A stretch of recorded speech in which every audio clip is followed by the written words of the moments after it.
Dua të filloj pak me 5 maj në vitin 1991. E di që është një kujtim i freskët, sepse keni reflektuar edhe mbi rrjetin tuaj social në Facebook, ku ishte një status i cili përmbledhte pak a shumë disa momente kyçe.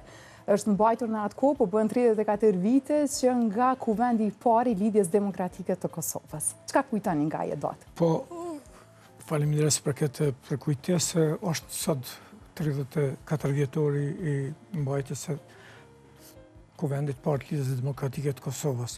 Këto duhet bëhet dallimi, shpesh nga mos informimi e ngatrojnë me themelimin. Kuvendin themeluesi është marrë me 23 dhjetor të vitit 1989. Ky domethënë një kuvend në rrethana krejt të tjera, sepse si parti Lidhja Demokratike e Kosovës atëherë kishte mbi 700.000 anëtarë, ishte në faktorët më të rëndësishëm politik, jo vetëm në rrethanat e ish-Jugosllavisë, por në përgjithësi në rajon. Dhe Lidhja Demokratike duhet ta mante kuvendin e parë të rregullt, në cilin do të themeloheshin edhe strukturat që duhet të jepshin përgjigje dy çështjeve. Ishte e para sepse kishte filluar shpërberja e ish-Jugosllavisë. Kishte filluar në mënyrë të përgjakshme, domethënë.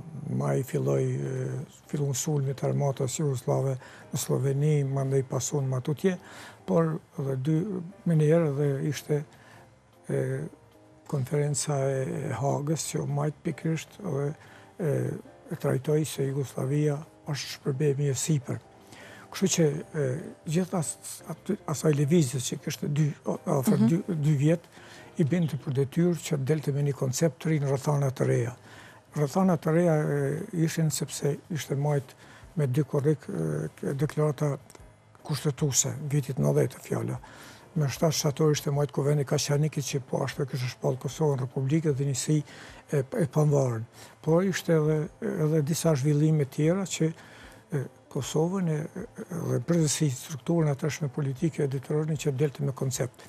Dhe kujtoj se aty është dhënë ti përgjigje shumë e rëndësishme gjithë asaj që do të ndodhë gjatë aty 8 vite dhe po dhe deri edhe më vonë te pavarësia e shtetit të Kosovës.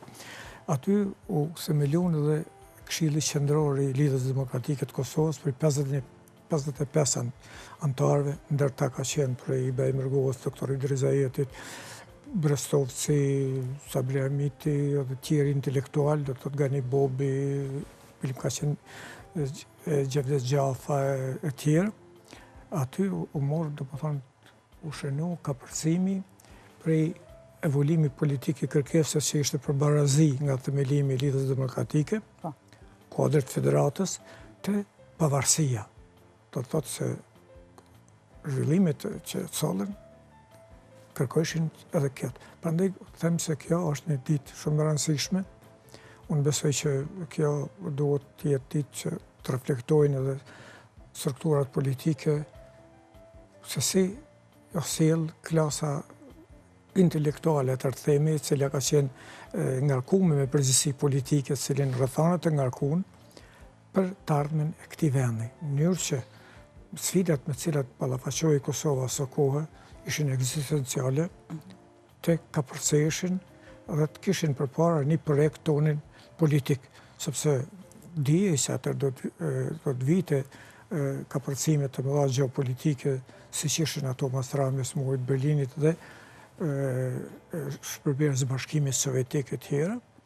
Kështu që kjo them është një ndër deponimet më të rëndësishme historike dhe sot pas 34 vjetë ka shumë arsye që të përkujtohet ky qëndrim i atërshëm dhe klasa politike të reflektojnë përputhje me atë qëndrim të atërshëm.